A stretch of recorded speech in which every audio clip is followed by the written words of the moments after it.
Hoje nós estamos aqui iniciando uma série de vídeos com o tema Famílias Fortes em Tempos Difíceis. Eu quero conversar hoje sobre a família emocionalmente saudável. Sabemos que falar sobre família, falar sobre relacionamento a dois é um desafio. Não temos respostas prontas, a nossa própria família está em construção e todos nós, em maior ou em menor grau, viemos, de certa forma, de famílias disfuncionais. Nos aconselhamentos, na prática clínica como psicólogo, nos atendimentos pastorais, nós temos entendido e visto esse cenário desafiador de lidar com as dores, com as perdas, com os traumas, com as angústias e com os sofrimentos emocionais dos mais diversos, encontrados no ambiente familiar. A família, na essência, deveria ser um lugar de aconchego, de proteção, de segurança, de harmonia e paz. Mas, infelizmente, na prática, a família ela tem sido um lugar de guerra, um lugar de perdas, de dores, de sofrimentos. E nós, como igreja, nós precisamos apontar um caminho, nós precisamos apresentar uma resposta a essa demanda, a esse conflito. Só quem passa uma crise familiar, só quem passa uma crise conjugal entende e reconhece o sofrimento que é, a angústia que traz. Só quem está ali vivendo essas angústias que sabe o quão difícil é viver em guerra com a família ou uma crise no casamento. Então, falar de família emocionalmente saudável é falar que nós entendemos a família como um sistema, como um conjunto de engrenagens e cada um ocupa o seu papel e a sua função. Entendemos também que a busca por saúde emocional não está no indivíduo isolado, mas na história de vida que cada um carrega. As pessoas, o homem, a mulher, não nasce pronto. É um ser em constante construção e esse ambiente familiar, ele vai ser extremamente formador, construtor da nossa estrutura emocional, da nossa estrutura psíquica e é por isso que é tão necessário nós voltarmos os nossos olhos e a nossa atenção para a construção da família emocionalmente saudável. Nossa maturidade, o desenvolvimento emocional de cada um de nós está voltado a partir do exercício responsável das funções familiares. A função do pai, a função da mãe, a função do casal.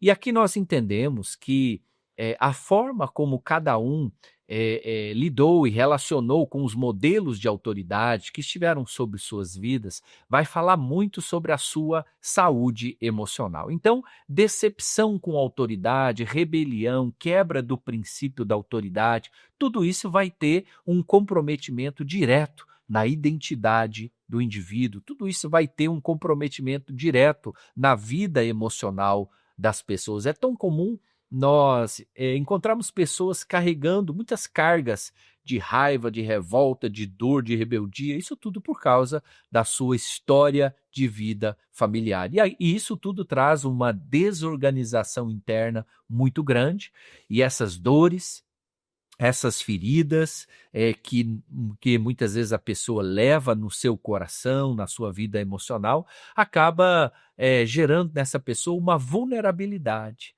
à repetição de padrões de comportamento. Quando a pessoa se recusa a lidar com as próprias dores da sua história, se percebe então que aquilo que ela mais abominou, aquilo que mais fez mal para ela, está se repetindo em sua vida. É muito comum hoje as pessoas repetirem alguns padrões de comportamento e esses padrões, obviamente, são negativos. E aqui nós constatamos o seguinte fato: como saímos da nossa família de origem faz toda a diferença em como nós vamos construir um casamento e uma família emocionalmente saudável. Eh, e e para entender como está a nossa família hoje, é preciso ter essa análise, é preciso ter esse mapeamento, olhar para a nossa história de vida, olhar para a nossa história geracional, olhar para os nossos modelos de autoridade que estiveram sobre nossas vidas. E para nós lidarmos com essas questões de maneira restauradora, de que forma nós podemos então construir uma família emocionalmente saudável. Eu cito aqui um texto de Gênesis 2:24, um texto muito conhecido que diz assim: deixará o homem o seu pai e a sua mãe, unir-se-á a sua esposa e se tornarão uma só carne. Então, para nós lidarmos de maneira restauradora, para construir família emocionalmente saudável, é preciso fazer valer um desses pilares da construção da família, que é o deixar pai e mãe. Deixar pai e mãe é liberá-los das dívidas emocionais do passado. Liberá-los das dívidas das falhas da paternidade, dívidas de afeto, de proteção, de segurança, e todas essas dívidas elas acabam nos prendendo, sendo como elos de uma corrente que nos aprisiona à condição de filhos e crianças feridas, rejeitadas, imaturas. Assim, infelizmente, muitos vão para os seus casamentos, homens e mulheres imaturos, crianças rejeitadas, feridas, abandonadas, aprisionadas às falhas dos seus pais.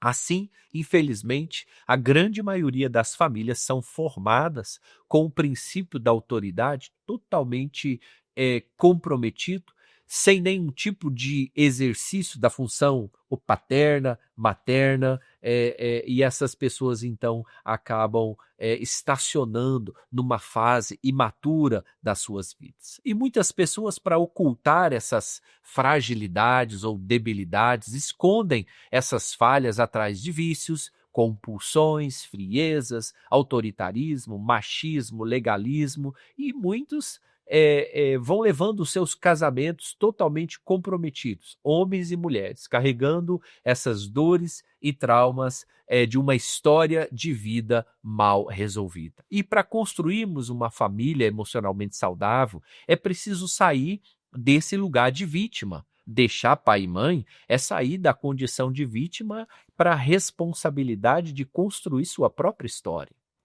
Se não compreendemos esse movimento, nós ficaremos a vida inteira como eternos cobradores das dívidas emocionais do passado, repetindo histórias de dores, de sofrimento. Assumir a responsabilidade da mudança é conhecer a própria história, é identificar os males, é elaborar as perdas, as dores, os traumas, fazer aquele luto da família ideal, e abrir o coração acima de tudo para transformar essas dores em palavras, né? Encontrando um caminho de vitória em meio a toda essa história de dor e de sofrimento. E para nós, então, lidarmos com toda essa história de dor, um passado mal resolvido, nós precisamos olhar para a nossa história de vida.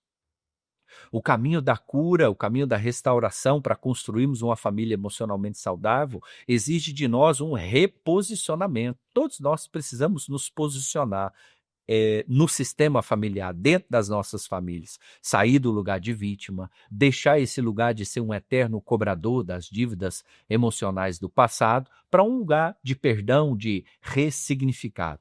O perdão, ele é um santo remédio, mas ele não apaga a memória. Então, nós precisamos ressignificar essas dores, essas perdas, esses traumas, assumir a nossa responsabilidade como agente de mudança, conhecendo a nossa história familiar, identificando os males e elaborando as perdas. Assim, nós vamos construir famílias emocionalmente saudáveis, sem repetição de padrões, e num ambiente familiar saudável, de harmonia, de aconchego, segurança e proteção. Assim eu espero que você se posicione para construir uma família emocionalmente saudável.